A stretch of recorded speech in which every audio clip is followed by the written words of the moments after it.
Hello everybody, Chef Stephanie Rose here, Simple Cooking with Heart Kitchen in my home.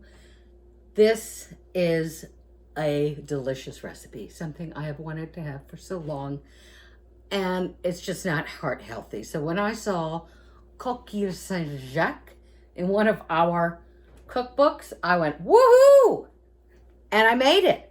I had these beautiful scallops, and then I sauteed some leeks with some shiitake mushrooms, and instead of using heavy cream and butter, I used a light butter substitute, and I used evaporated milk. Who knew? And this is a gorgeous, rich, creamy sauce that I'm going to put inside my beautiful scallop shells. I'm going to plop a little gorgeous scallop in the middle, maybe put a little bit more sauce on top.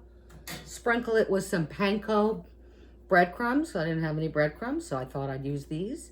And then I'm going to pop this in the oven and let it get nice and brown and bubbly. And it's going to come out looking absolutely unbelievably delicious. Can you see this? I know you want some, right? No guilt. Thank you so much for joining me. And enjoy some Coquilles Saint-Jacques next time with a nice crisp Chardonnay. See you next time. Thank you for joining me. Bye. Bye, bye, bye.